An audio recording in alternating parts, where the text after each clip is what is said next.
तो त्याच विषयाला आपण थोडंसं पुढं आपण घेऊन जाऊया. जो विषय होता की आपल्या वेदीवरची जी आग आहे ती आपण सदैव पेटत ठेवली पाहिजे.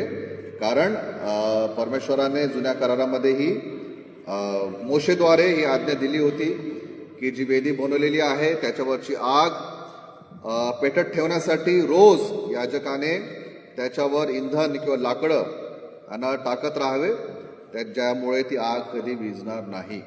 आज आपण नवीन कराराच्या दिवसांमध्ये आहोत आणि आज आपण जुन्या कराराप्रमाणे वेदी बनवत नाही, दगडाची वेदी, परंतु जे आग आहे आत्मिक आग ती आपण सदैव पेटत ठेवली पाहिजे.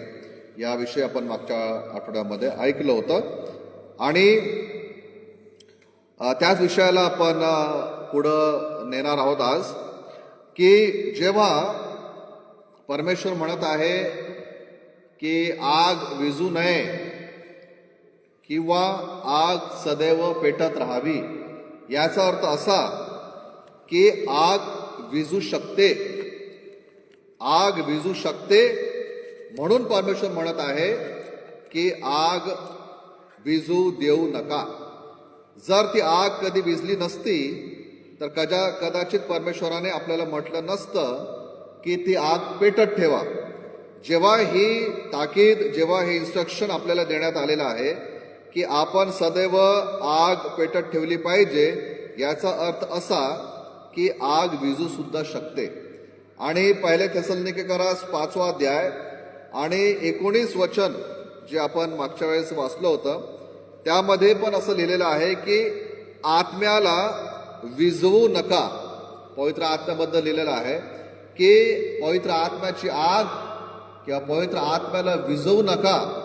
याचा अर्थ असा की पवित्र आत्म्याची आगही आपल्या जीवनामध्ये विझू शकते आणि म्हणून आपल्याला सांगण्यात आलेलं आहे की ते विझू देऊ नका. आत्म्याची आग जी आहे ती सदैव पेटत ठेवा.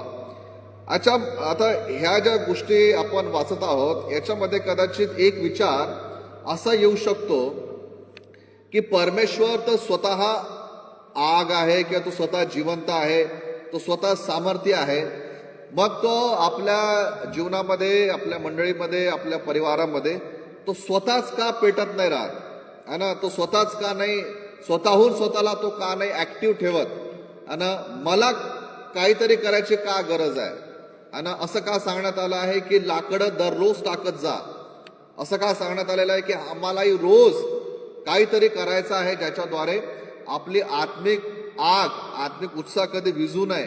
परमेश्वर तर सर्व सामर्थ्य आहे, सर्वज्ञानी आहे, सर्वव्यापी आहे, सर्व काही करू शकतो. म्हणून स्वतःहून मंडळीमध्ये तो स्वतःहून आग लावू शकतो, स्वतःहून परिवारामध्ये तो आत्मिक आग लावू शकतो, स्वतःहून तो वैयक्तिक जीवनामध्ये आग लावू शकतो. मग आम्हाला काय करायची काय गरज आहे? परंतु जर असा विचार आहे, परंतु आपण एक गोष्ट विसरली नाही पाहिजे की परमेश्वराने आपल्याला स्वातंत्र्य दिलेलं आहे आणि परमेश्वर कधीही कोणाच्याही वैयक्तिक जीवनामध्ये तो त्याच्या परमिशन शिवाय हस्तक्षेप करत नाही. परमेश्वर सर्व सामर्थ्य आहे, तो सर्व काय करू शकतो. आपल्या घरामध्ये तो आत्मिक आग लावू शकतो, आपल्या वैयक्तिक जीवनामध्ये, आपल्या मंडळीमध्ये तो आत्मिक आग लावू शकतो, पण तो लावणार नाही जर तो व्यक्ती परमेश्वराला परमिशन देत नाही, जर तो परिवार परमेश्वराला जागा देत नाही, जर ती मंडळी परमेश्वराला जागा देत नाही, तर तो सर्व शक्तिशाली, सर्व सामर्थ्य परमेश्वर असून सुद्धा तो पाहेल की आग विझत आहे, पण तो काहीच करणार नाही. कारण तो हे म्हणतो की मी मनुष्याच्या स्वातंत्र्यामध्ये कधीही हस्तक्षेप करणार नाही. जर तसं असतं की परमेश्वराने स्वतःच सर्वांना पेटवलं असतं तर आजपर्यंत किंवा कितीतरी वर्ष आधीच सर्वांचं तारण झालं असतं. आज आपण सर्व स्वर्गामध्ये राहिलो असतो आणि रविवारीच्या भक्तीची गरज पडली नसती. आजही स्वार्थ सांगण्याची का गरज आहे? आजही रविवारी येऊन भक्ती करायची का गरज आहे?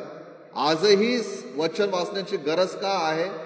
कारण परमेश्वर जबरदस्ती करत नाही. बरेचदा आपण सगळ्या जबाबदाऱ्या परमेश्वरावरच टाकून देतो. प्रभू तुझा आहे, तू पहा.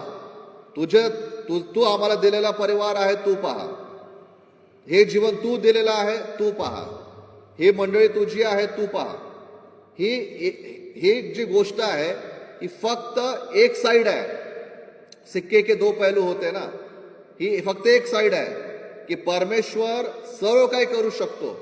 परंतु बायबलमध्ये हे पण शिकवण्यात आलेलं आहे की परमेश्वर मनुष्याच्या कोऑपरेशनने, परमेश्वर मनुष्याच्या परमिशनने काम करतो. जर आपण म्हटलं येशू ख्रिस्ताला, प्रभू मला तुझी गरज नाही, माझ्या जीवनातून तू निघून जा, प्रभू येशू ख्रिस्त शांतीने निघून जाईल.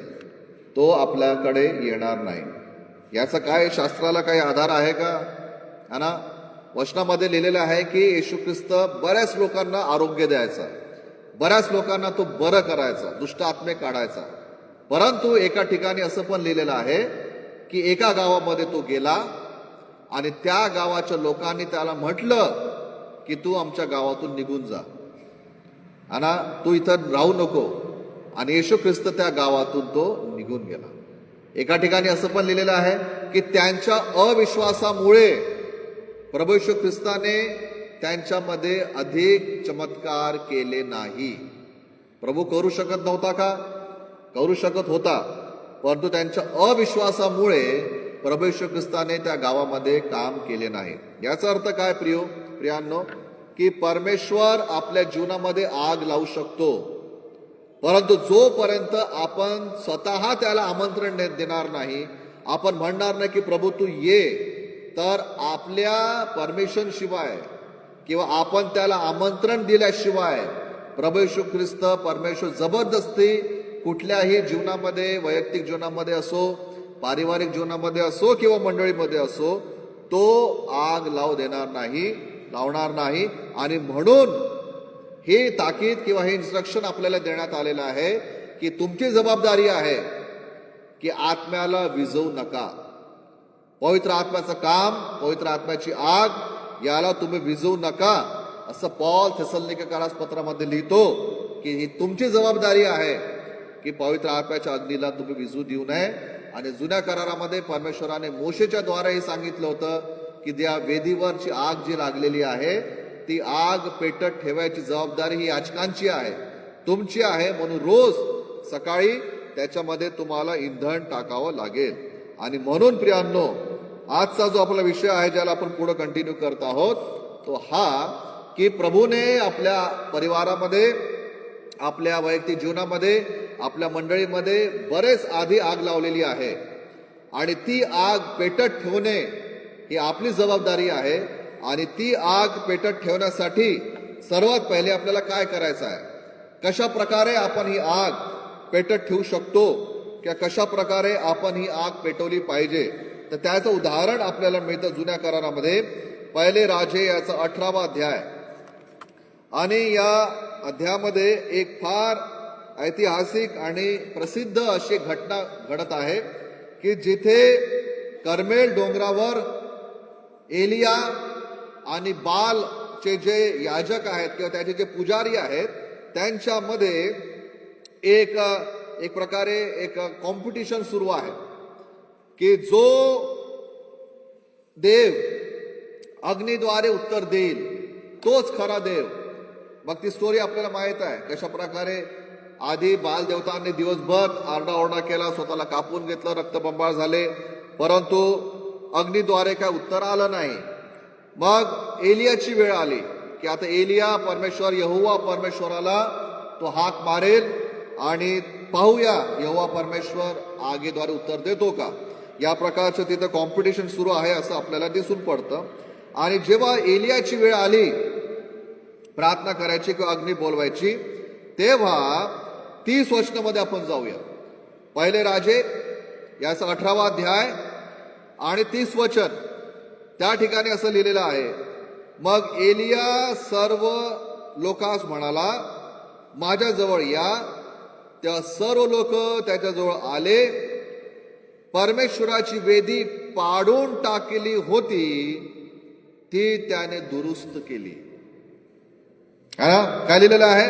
जी वेदी परमेश्वराची पाडून टाकण्यात आली होती, जी वेदी परमेश्वराची तुटून गेली होती, the altar that which was broken, असं लिहिलेलं आहे की त्याने काय म्हटलं, आधी आपण त्या वेदीला दुरुस्त करूया.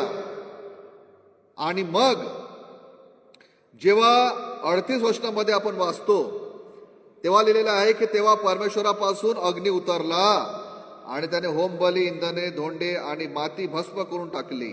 म्हणजे काय? आग आने से पहले वेदी का बनाया जाना जरूरी है. परमेश्वराची आग उतरण्यापूर्वी आपल्या आत्मिक जीवनाची वेदी बनवणे गरजेचं आहे. आणि आग तेव्हाच उतरली एलियाच्या काळामध्ये, जेव्हा आधी एलियाने त्या वेदीला दुरुस्त केलं. आज प्रियांनो, आपली वेदी कोणती आहे? आणि आज वेदी कोणती आहे? ही दगडाची वेदी नाही. आज ही वेदी म्हणजे आपलं जीवन आहे. आपला आत्मा, आपला प्राण, आपला शरीर, या ज्या 3 वस्तूंनी आपण बनलेलो आहोत. पहिल्या थेसलोनिकेकर 5:23 मध्ये लिहिलं आहे, आत्मा, प्राण आणि देह.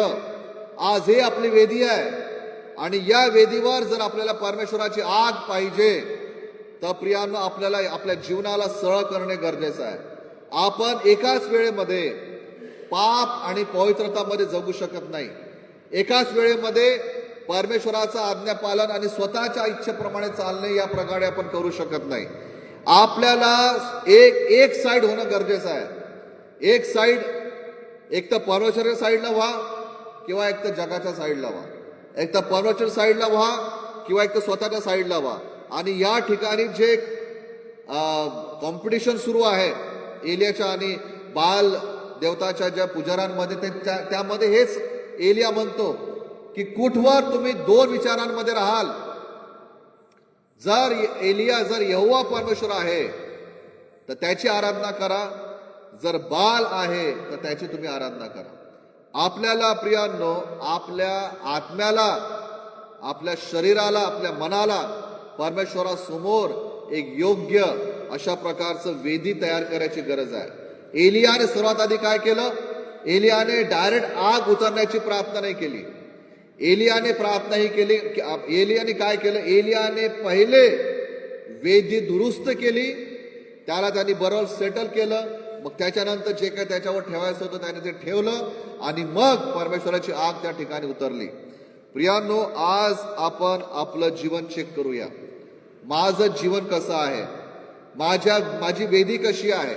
आणि परमेश्वराचा आत्मा, परमेश्वराचं वचन, त्याची आग जी आहे ही आपल्या, जर आपण पापामध्ये जगतो तर त्या ठिकाणी ती आग लागणार नाही. तो आग लावू शकतो परंतु ती आग विझत जाणार. आणि म्हणून जर आपण यशायाचं पुस्तक याचा 1 अध्याय जर त्याच्यामध्ये आपण वाचतो की परमेश्वर अगदी स्पष्ट शब्दामध्ये तो काय गोष्टी त्यांना सांगत आहे. यशायाचे पुस्तक याचा 1 अध्याय आणि याचे काही वचन आपण वाचूया. यशाया 1 अध्याय आणि तो 15 वचन आपण वाचू. तो परमेश्वर असं म्हणतो की तुम्ही हात पसरता तेव्हा मी तुमच्या पुढे डोळे झाकितो. तुम्ही कितीही विनवण्या केल्या तरी मी ऐकत नाही. का? कारण तुमचे हात जे आहे हे रक्ताने भरले आहे. प्रभू म्हणतो की तुम्ही माझ्या पुढे हात पसरता परंतु मी माझे डोळे तुमच्यासाठी बंद केलेले आहेत. तो म्हणतो की तुम्ही कितीही विनवण्या केल्या, कितीही प्रार्थना केल्या तरी ती मी ऐकत नाही.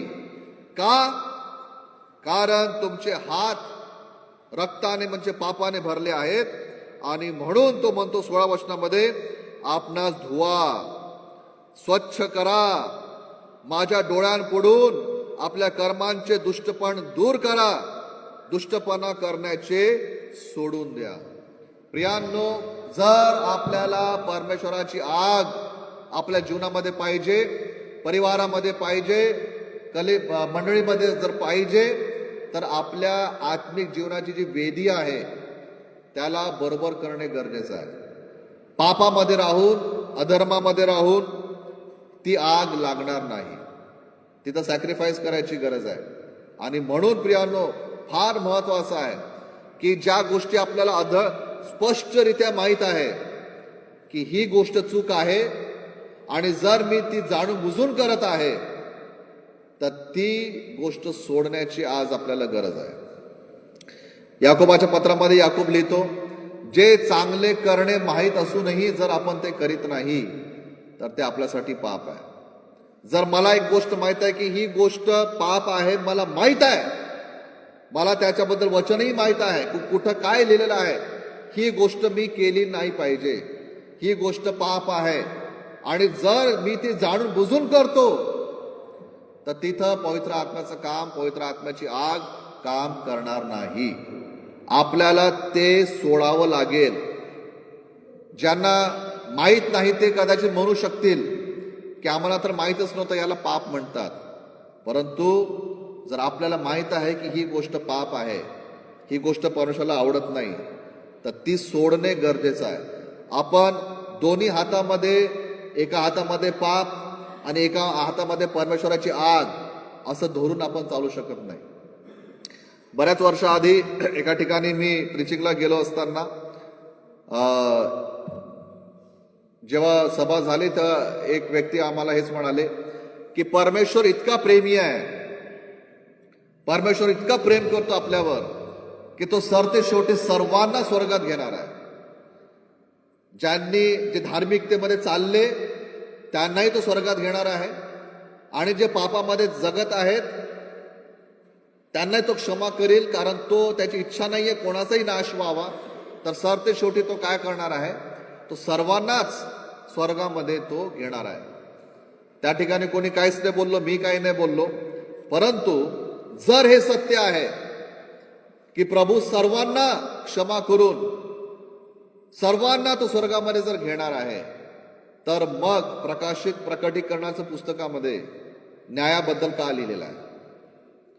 आणि जर आपण जुन्या करारामध्येही वाचतो, जुन्या करारामध्येही ज्या ज्या लोकांनी पाप केले त्या लोकांवर दंड का आला, त्याच्यामध्ये लहान असो किंवा मोठे असो, संदेष्टे असो की राजा असो, प्रभूला जळून जाणणारे असो की न जाणणारे असो, ज्यांनी ज्यांनी परमेश्वराच्या विरुद्ध चुका केल्या त्या सर्वांवर आपण जुन्या करारामध्येही वाचतो की त्यांच्यावर न्याय आला, दंड आला. त्याच्यामध्ये मोशे सुद्धा आहे, त्याच्यामध्ये दावीद सुद्धा आहे, त्याच्यामध्ये शाऊल राजा आहे, त्याच्यामध्ये कोरह त्याचा परिवार आहे, त्याच्यामध्ये बरेचसे लोक आहेत की ज्यांच्यावर परमेश्वराचा न्याय आला. नवीन करारामध्येही आपण पाहतो की परमेश्वराने दंडबद्दल, न्यायाबद्दल लिहिलेलं आहे. येशू ख्रिस्ताने स्वतः नरकाबद्दल लिहिलेलं आहे. आणि काही जे न्यू टेस्टमेंट स्कॉलर्स आहेत त्यांचं तर हे सुद्धा म्हणणं आहे की येशू ख्रिस्ताने स्वर्गापेक्षा जास्त नरकाबद्दल शिकवलेलं आहे. स्वर्गापेक्षा जास्त त्यांनी नरकाबद्दल सांगितलेलं आहे. आणि नंतर जेव्हा आपण प्रकटीकरणाच्या पुस्तकामध्ये येतो त्या ठिकाणी 7 पिढ्या, 7 वाट्या आणि 7 जे सील उघडण्यात आले ज्याच्यामध्ये दंड सुद्धा आहेत, ते आपल्याला वाचायला का मिळतात? जर परमेश्वर पाप स्वीकार करतो किंवा जर परमेश्वर सर्वांनाच स्वर्गात घेणार आहे, तर मग हे दंड आणि हे पाप किंवा न्यायबद्दल का लिहिण्यात आलेला आहे? प्रियांनो, विचार करण्याची गोष्ट आहे. आपल्याला परमेश्वराची ती आग पाहिजे, परंतु ती आगेसाठी वेदी मजबूत असली पाहिजे. आणि ती वेदी म्हणजे आज माझं आणि तुमचं जीवन. आणि जर या जीवनामध्ये जाणून बुजून करत असलेले जे पाप आहेत, जे आपल्याला स्पष्टरित्या माहीत आहे, आज ते पाप सोडण्याची आपल्याला गरज आहे. जर आपल्या अंतःकरणामध्ये खरंच एक कळकळ आहे, जर आपल्या अंतःकरणामध्ये खरंच एक जर ओझं आहे की माझे तरुण वाचले पाहिजे, माझा परिवार वाचला पाहिजे, माझे लेकरं वाचले पाहिजे, माझी मंडळी वाचली पाहिजे, माझा चर्चचा उद्धार झाला पाहिजे, तर आपण आधी स्वतःला चेक केलं पाहिजे. मी ॲज अ पास्टर आधी मला स्वतःला पाहावं लागेल की कहीं ऐसा तो नहीं हो रहा कि मेरी ही वजह से आग रुक रही है, आणि मला स्वतःला आज पाहावं लागेल की असं तर होत नाही की माझ्या जीवनामध्ये पाप आहे आणि माझ्याद्वारे जी आग मंडळीमध्ये गेली पाहिजे, जर ती आग मंडळीमध्ये पोहोचत नाहीये एक पास्टर होण्याच्या नाते, तर मला स्वतःला आज त्या पापांपासून बाहेर निघायची गरज आहे. जर तुम्हाला मंडळीला, परिवारामध्ये, मंडळीमध्ये जर आग पाहिजे, तर आज तुम्हाला स्वतःला चेक करावं लागेल. असं तर होत नाहीये की आपल्यामध्ये काहीतरी पाप आहे आणि परमेश्वर माझ्याद्वारे, तुमच्याद्वारे जी आग आणू इच्छितो मंडळीमध्ये, आपल्यामुळेच ती आग थांबलेली आहे. आपल्यामुळेच ती आग कुठेतरी थांबली आहे, कारण आपल्या जीवनामध्ये पाप आहे. तर परमेश्वर म्हणतो की आधी बाळकाने आपली वेदी बरोबर करावी. परमेश्वर म्हणतो की मंडळीने आपली वेदी बरोबर करावी, कारण हा फार एक सिरियस मॅटर आहे. आणि माहिती आहे का, एक दिवस असा होणार आहे ज्याची मला फार भीती वाटते, आणि ती गोष्ट अशी की आपण सर्व प्रभूच्या समोर उभं राहणार आहोत आणि आपल्या सर्वांना परमेश्वर प्रश्न विचारणार आहे की तू काय केलं. तिथं कुठल्याही प्रकारचं एक्सप्लेनेशन, एक्सक्युजेस चालणार नाही. प्रभू असं झालं म्हणून असं केलं, तसं झालं म्हणून तसं केलं, ते काही नाही. तुला जेव्हा सत्य माहीत होतं तेव्हा तू सत्याप्रमाणे चालला का नाही? तुला जेव्हा शास्त्र माहीत होतं, जेव्हा तू माझा सेवक होता किंवा होतीस, जेव्हा तू सेवा करायचा किंवा करायची, जे काही आहे, तुला सत्य माहीत असताना तू का सत्यामध्ये किंवा पवित्रतेमध्ये चालले नाही?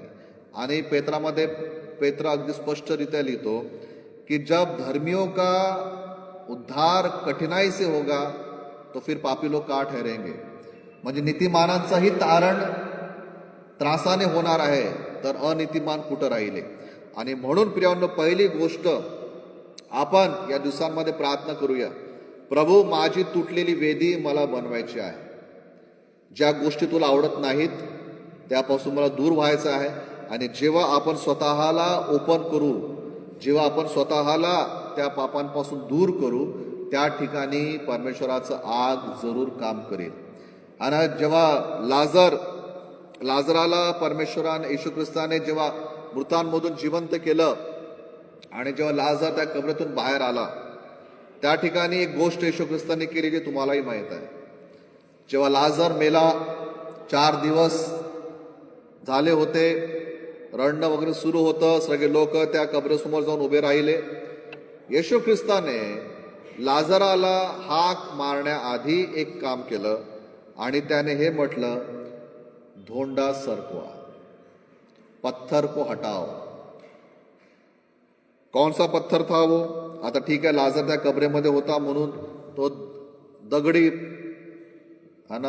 पत्थर था, परंतु आज जर आपल्या जीवनामध्ये काही परिस्थिती मेलेल्या आहेत, जर आपल्या जीवनामध्ये काही प्रॉब्लेम्स असे आहेत जे सुधरतच नाही आहे, जर आपल्या जीवनामध्ये काही अशा प्रार्थना, विनंत्या आहेत ज्या आजपर्यंत आपल्याला असं वाटत आहे की त्याचं उत्तरच मिळत नाही आहे, काही अशा गोष्टी ज्याच्याबद्दल आपल्याला काहीच कळत नाही की हे का होत आहे, मी काय चूक केली, मी तर प्रार्थना करत आहे, मी तर सेवा करत आहे, मी तर रेग्युलर चर्चला येत आहे, मी तर सर्व करत आहे, मग असं असताना माझी ही परिस्थिती जिवंत का होत नाहीये?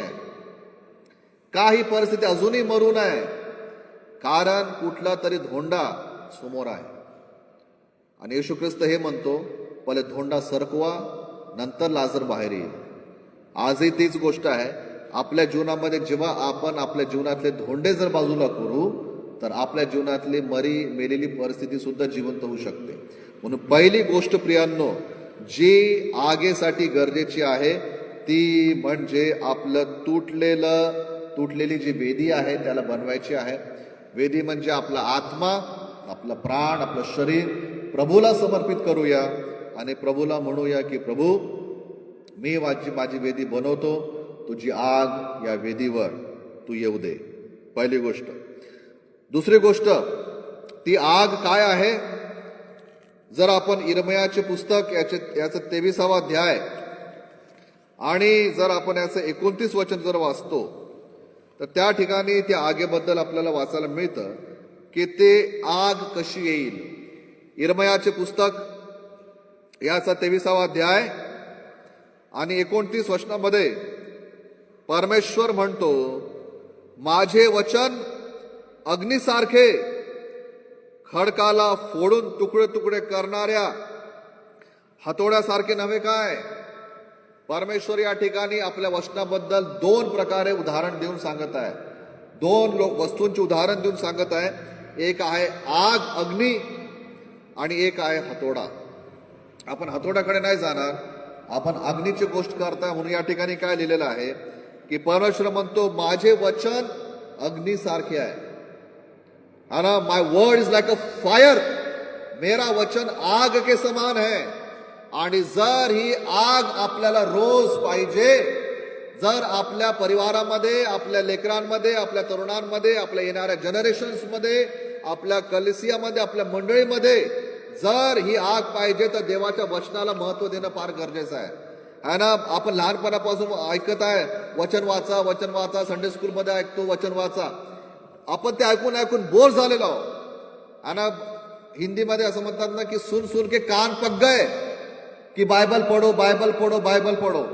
परंतु बायबल कधी जुनं होत नाही, बायबल कधीही शिळं होत नाही, बायबल कधीही आउटडेटेड होत नाही.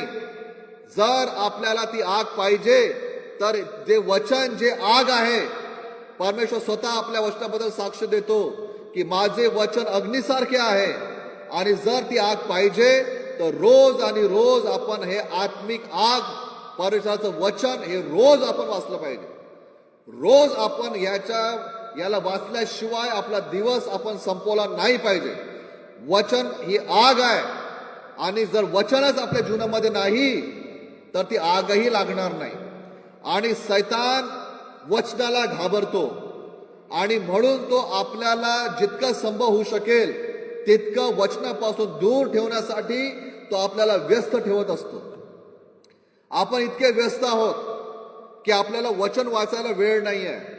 आणि जर हे सत्यता आहे, तर आपण खूप मोठ्या नुकसानीमध्ये आहोत. आपण इतके व्यस्त कधीच होऊ शकत नाही. किंवा असं म्हणता येईल की हम इतने बिजी होने के लिए हमको वो हमारे लिए नुकसान हो जाएगा. आपल्यासाठी हे नुकसानदायक राहील की आपण प्रभूला हे म्हणू की प्रभू सॉरी, मी इतका बिझी आहे की मला वचन वाचायला वेळ नाही आहे. जर आपण इतके व्यस्त आहोत प्रियांनो, तर आपण फार मोठ्या नुकसानमध्ये राहणार आहे. इतके पण बिझी होऊ नका की बायबलसाठी वेळ नाही आहे. इतके पण बिझी होऊ नका की फक्त एक वचन वाचलं समाधानासाठी, कॅलेंडरमध्ये वचन वाचून घेतलं, स्वतःला समाधान दिलं की हा वचन वाचलं आहे मी. तितके बिझी होऊ नका, ते आपल्याला परवडणार नाही आहे. मला माहिती आहे आपण बिझी आहोत. इतके पण बिझी होऊ नका की वचनापासून आपल्याला दूर राहावं लागेल. जे आपण बरेचदा नाही का मोठे मोठे प्रभूचे दास आपण पाहतो, ज्यांच्याद्वारे परमेश्वर अद्भुत चमत्कार करतो. हजारो लाखो लोक त्यांच्या सभेमध्ये येतात, मोठे मोठे चर्चेस आहेत. प्रभूच्या कृपेने काही मोठ्या मोठ्या दासांसोबत बसण्याची संधी मिळाली, तर मी त्यांना एका दोघा म्हणजे बरेचशा लोकांना हाच प्रश्न विचारला की तुम्ही काय करता, तुमच्या लाईफचं पॅटर्न काय आहे. ते काही मोठ्या मोठ्या गोष्टी सांगत नाही, ते एकच गोष्ट सांगतात, आम्ही खूप प्रार्थना करतो आणि आम्ही खूप बायबल वाचतो. हेच उत्तर आहे त्यांचं, हेच उत्तर आहे. मग सर तुम्ही तर तुमची तर इतकी मोठी मिनिस्ट्री आहे, तुम्ही इकडे जाता तिकडे जाता, इतकी सेवा करता, मग कसं. ते म्हणतात ते काही असो, आम्ही ट्रॅव्हलिंग करत असलो तरी बायबलच वाचत राहतो, आम्ही ट्रॅव्हल करत असलो तरी आम्ही प्रार्थनाच करत राहतो, घरी असलो आमचं बायबल नेहमी उघडं राहतं, आमचं लक्ष कंटिन्यू प्रार्थनेमध्ये, आमचं लक्ष कंटिन्यू प्रभूच्या वचनाकडे असतं. आणि ते लोक तसे असल्या कारणाने परमेश्वर त्यांच्याद्वारे आपलं कार्य करून घेतो. प्रियांनो, सर्वजण मोठे मोठे प्रचारक किंवा मोठे मोठे दास दासी नाही बोलू शकत, प्रत्येकाचं कॉलिंग वेगळं आहे. परंतु जे पण आपलं जीवन आहे, आपण एक डिसिप्लिन आणलं पाहिजे. माझ्या परिवारामध्ये मी बायबल वाचन जे आहे हा एक नियम लावणार आहे. माझ्या वैयक्तिक जीवनामध्ये बायबल वाचन जे आहे ते मी नियमित लावणार आहे. एक डिसिप्लिन मी लावणार आहे. का? कारण देवाचं वचन हे स्वतः आग आहे. आणि देवाचं वचन स्वतः एक अग्नी आहे. फक्त आठवड्यातून एकदा, दोनदा, तीनदा नाही. आपण इतकं बायबल वाचलं पाहिजे, आपण इतकं बायबल आपल्या अंतःकरणामध्ये ठेवलं पाहिजे की असं वाटलं पाहिजे की बायबल आणि मी एक झालेलो आहे. इतकं ते एकजीव झाले. एकजीव होणे फार गरजेचं आहे. काही वर्षांपूर्वी आमच्या चर्च जिथं मी आधी सेवा करायचो त्या ठिकाणी एका तरुण मुलीमध्ये दुष्ट आत्मा होता आणि आम्ही तिथं होतो. दुष्ट आत्मा काढायसाठी प्रार्थना वगैरे सुरू होत्या आणि मी पाळा कसल्या कारणाने मला समोर राहावं लागायचं. तर ती मला तिच्यामध्ये खूप सारे दुष्ट आत्मे होते. नंतर एखाद्या दिवस मी तिची स्टोरी सांगेन. खूप सारे दुष्ट आत्मे होते तिच्यामध्ये. तर ती मला म्हणाली की तुम बहुत ही बाइबल बाइबल कर रहे, बोले जब से देख रही हो, बोले तब से यीशु के नाम से निकल जा बोल रहे और वचन वचन म्हणत आहे म्हणे. तू वचन वाचा, वचन वचन वचन करत आहे. आण म्हणे तुझं बायबल, मी वचन वाचून दाखवते म्हणे. दुष्टात्मा बोलत आहे. ठीक आहे. आम्ही तिला वचन दिलं. मला अजूनही आठवतं इंग्लिश न्यू टेस्टमेंट आम्ही तिच्या हातात दिला आणि ती अशिक्षित मुलगी होती. इंग्लिश न्यू टेस्टमेंट तिच्या हातात दिलं. तिने ते उघडलं. पहिल्या थेसलोनिकेकरास पत्र पहिला अध्यायाचा चॅप्टर निघाला. असंच रॅन्डमली उघडलं तिने आणि ती वाचू लागली. अशिक्षित मुलगी, दुष्टात्माने भरलेली, इंग्लिश न्यू टेस्टमेंट पहिल्या थेसलोनिकेकरास पहिला अध्याय वाचू लागली. मी शॉक झालो. मी म्हटलं आम्ही तर असा विश्वास करतो की वचनमध्ये आग आहे. दुष्ट आत्मे वचनांना घाबरतात, वचनाला ऐकून दुष्ट आत्मे पळून जातात. परंतु ही मुलगी किंवा हा दुष्ट आत्मा जो आहे हा तर बायबल वाचत आहे. मलाही फार आश्चर्य वाटलं. आम्ही पाहत झालो तिच्याकडे. मस्त वाचत होते इंग्लिशमध्ये. 4-5 वचनं झाल्यानंतर तिने ते बायबल असं फेकून दिलं आणि म्हटलं की मैं नहीं पढ़ती, इसमें से आग निकल रही है जो मुझे जला रही है. 4 किंवा 5 वचनं मोठ्या मुश्किलीने ते वाचलं असतं. लगेच तिने म्हटले की नाही, याच्यातून आग निघत आहे, माझे डोळे जळत आहे, मला ह्याच्यातून मला आग पेटल्यासारखं वाटत आहे. प्रियांनो, दुष्टात्म्यांना समजतं की वचनामध्ये आग आहे, परंतु बरेचदा ख्रिस्ती लोकांना नाही समजत की वचनामध्ये आग आहे. आणि तुम्हाला एक गोष्ट माहित आहे का? आश्चर्य करायची गोष्ट आहे. मनुष्य नास्तिक आहे. नास्तिक म्हणजे जे लोक देवावर विश्वास ठेवत नाही, है ना. मनुष्य नास्तिक आहे, परंतु सैतान नास्तिक नाही आहे. मनुष्य प्रश्न विचारतात, परमेश्वर आहे का? मनुष्य प्रश्न विचारतात, बायबल सत्य आहे का? मनुष्य प्रश्न विचारतात, पवित्र आत्मा आहे का? मनुष्य प्रश्न विचारतात, चर्चमध्ये काही आहे का? पण तुम्ही सैतानाला विचारा. सैतान सांगेल की देव आहे. सैतान सांगेल की हे वचन आहे. सैतान सांगेल की येशू ख्रिस्त आहे, कारण त्यांनी ते स्वतः आधी पाहिलेलं आहे. आणि आश्चर्याची गोष्ट आहे की मनुष्यांना त्याच्यावर विश्वास नाही. सैतान इतका चालाक आहे. तुम्हाला माहित आहे, येशू ख्रिस्ताची जेव्हा परीक्षा होती, येशू ख्रिस्ताला पाडण्यासाठी त्याने वचनाचाच वापर केला. का? त्याला माहित आहे की जर मी वचनाला मॅनिप्युलेट केलं, जर मी वचनाला गैरअर्थ काढून जर प्रेझेंट केलं तर येशू ख्रिस्त हरून जाईल. सेम टॅक्टिक्स आजही सुद्धा आहे.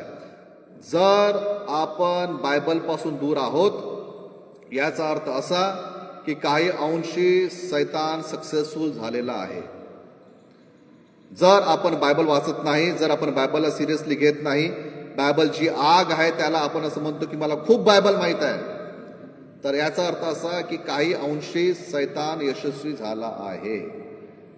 आपण बायबलला गंभीरतेनेच घेतलं पाहिजे किंवा कारण देवाचं वचन जे आग आहे ही साक्ष स्वतः परमेश्वर देतो. रोमकरास पत्र याचं 10वा अध्याय आणि याचे काही वचनं जर आपण वाचू तर वचनाबद्दल फार चांगली गोष्ट पॉल या ठिकाणी लिहितो. रोमकरास पत्र याचा 10वा अध्याय आणि जर 8 वचन वाचतो त्या ठिकाणी बघा पॉल काय म्हणतो. रोमकरास पत्र 10वा अध्याय आणि 8 वचनामध्ये असं लिहिलेलं आहे, तर ते काय म्हणते, ते वचन तुझ्या जवळ आहे, तुझ्या मुखात व तुझ्या अंतःकरणात आहे. 3 ठिकाण आहे या ठिकाणी लिहिलेलं आहे, ज्याबद्दल पॉल म्हणतो की वचन कुठं आहे, तुझ्या जवळ आहे. आपण असं म्हणतो, जर आपण याला असा अर्थ काढला की हो बायबल माझ्या जवळ आहे.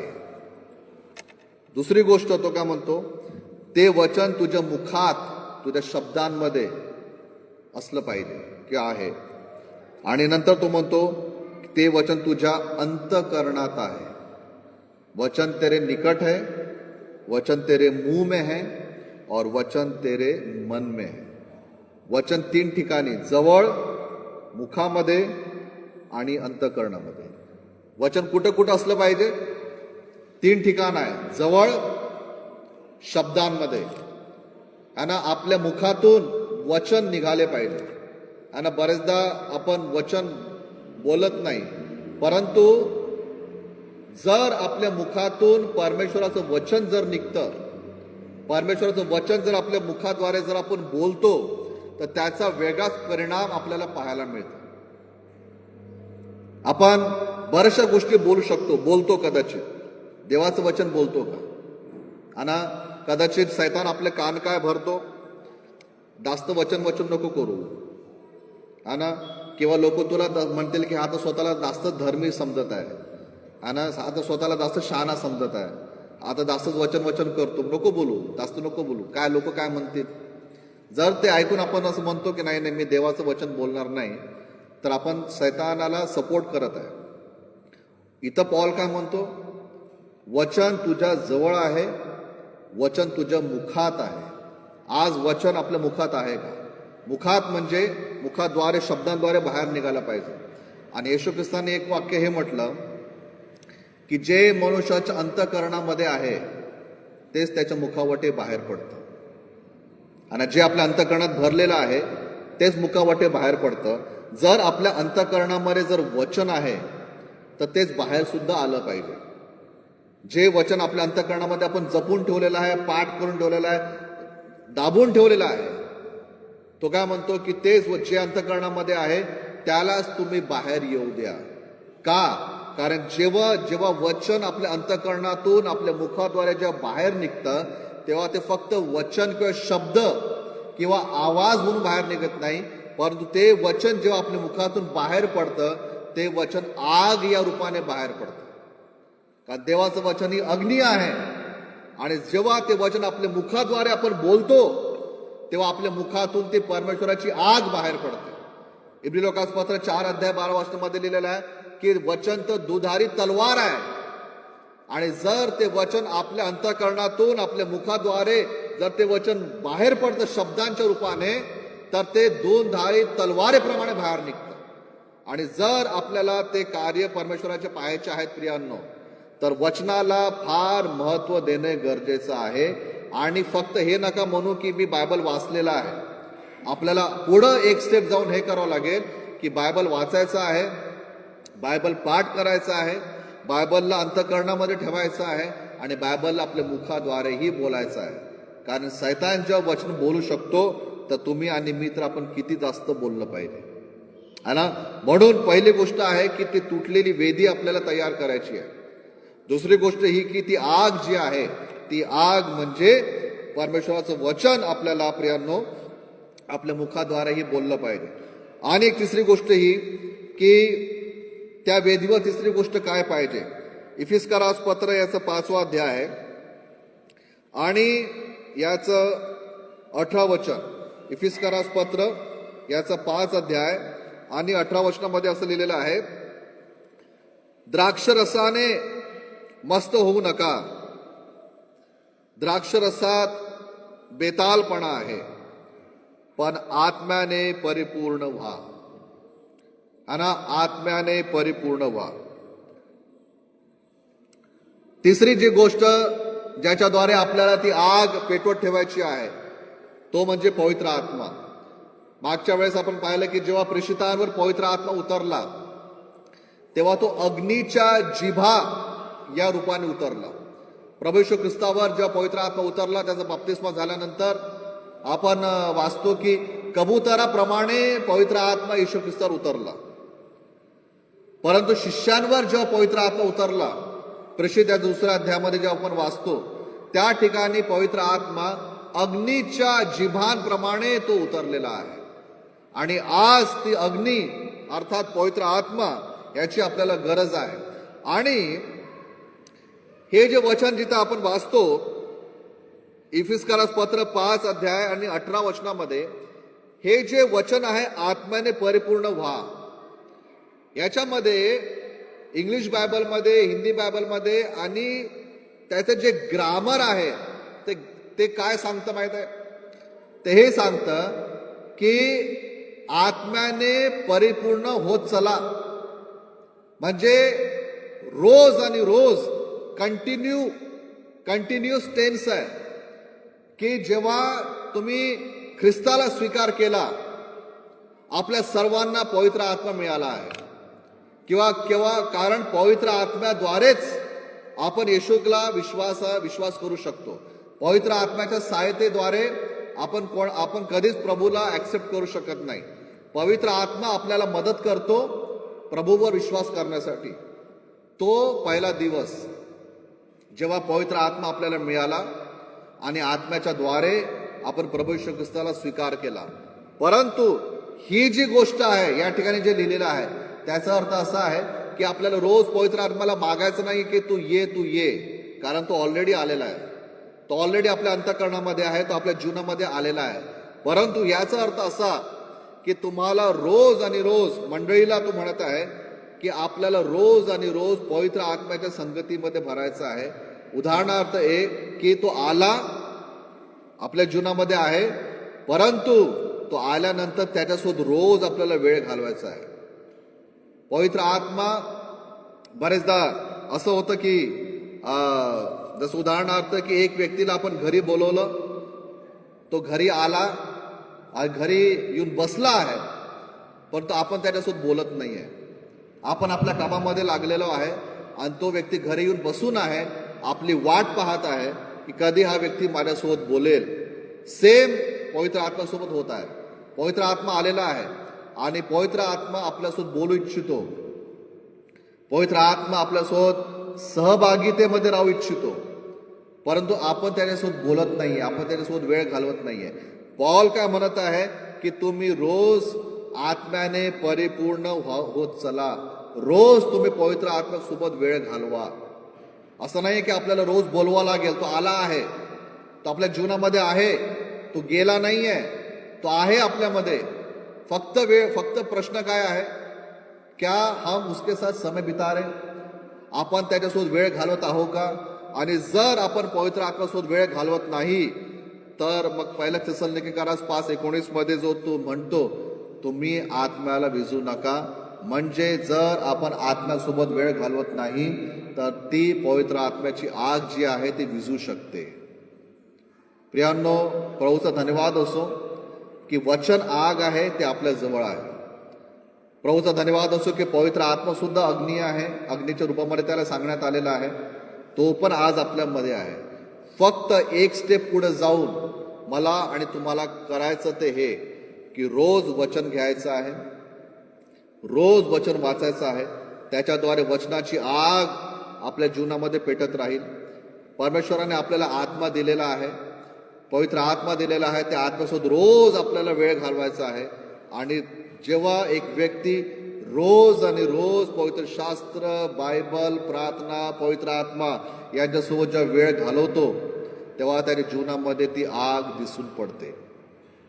आणि म्हणून माहिती आहे का, जेव्हा मंडळीमध्ये जेव्हा आशीर्वाद देण्यात येतो, तो आशीर्वाद जर तुम्ही ऐकला, लक्षपूर्वक ऐकला असेल, त्याच्यामध्ये पॉल जो आशीर्वाद लिहितो 2 कोरिंथ याचा 13वा अध्याय आणि 14 वचनामध्ये असं लिहिलेलं आहे की प्रभू येशू ख्रिस्ताची कृपा, देवाची प्रीती आणि पवित्र आत्म्याची सहभागिता तुम्हा सर्वांसह असो. तो काय आशीर्वाद लिहितो? पवित्र आत्म्याची सहभागिता, फेलोशिप. हा ना. The communion, the fellowship of the Holy spirit म्हणजे काय? फेलोशिप म्हणजे काय? संगती म्हणजे काय? सहभागिता म्हणजे काय? सहभागिता म्हणजे जेव्हा दोन लोक एकत्र बसून आहेत, ते आपसामध्ये चर्चा करत आहेत, आपसासोबत बोलत आहेत. दोघं जण एकाच बेंचवर बसून आहे, परंतु जर ते आपसामध्ये बोलत नाहीत, त्याला सहभागिता म्हणत नाही. सहभागितेचा अर्थ होतो की एकमेकांसोबत वार्तालाप होत आहे. आणि पॉल या ठिकाणी म्हणतो की पवित्र आत्म्याची सहभागिता तुम्हा सर्वांसह असो. म्हणून प्रियांनो, एक महत्वाची गरज जी आहे ती ही की आपले आत्मिक जीवनातली आग सदैव पेटत राहिली पाहिजे.